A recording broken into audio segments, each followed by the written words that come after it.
Over the course of the last few days, a number of news stories have come out reporting that the WWE is looking to have an audience of 45,000 at the Raymond James Stadium for Wrestlemania, which hosts 60,000 at full capacity. Of course, at the moment, we cannot have full capacity due to COVID rules, which essentially restricts the amount of people that can be in each venue. The WWE also pulled ticket sales, which were planned to be released today, to start selling as many as possible in the build-up to WrestleMania, which happens in about 3 weeks.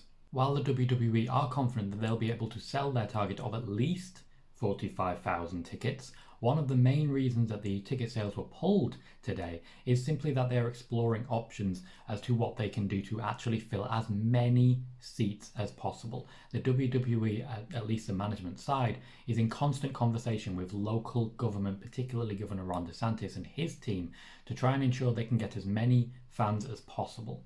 The idea is that there will be pods of 1 to 6. You would have to buy the entire pod and you will not be able to resell those pods.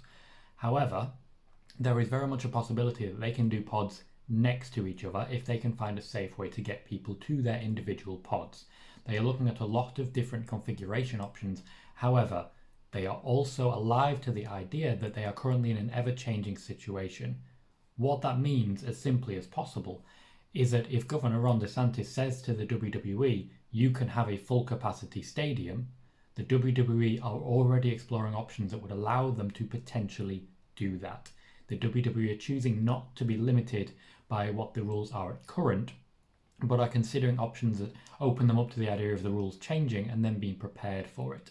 Even if it is only an hour before the show, if Vince McMahon is told you can have a full stadium, you can guarantee the pods will be abandoned immediately and they will be desperately trying to sell 60,000 tickets.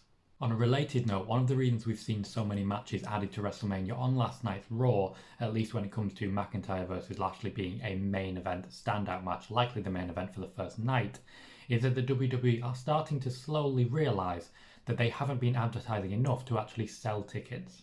They are, of course, now looking to sell a lot more than they had originally planned, and they need to be very much aware of that going forwards, because they are planning to sell as many as possible, and without enough advertised, they don't believe that they will get people through the door. This is also one of the reasons we've seen some changes to the card, with most notably Shane McMahon and Braun Strowman looking like it may have been pulled and moved to Fastlane instead. Are you excited for WrestleMania? If so, let me know what you're excited for in the comments. Be sure to leave a like, subscribe for more wrestling news and reviews. I've been Tom Colohue, and I wish you all a good day.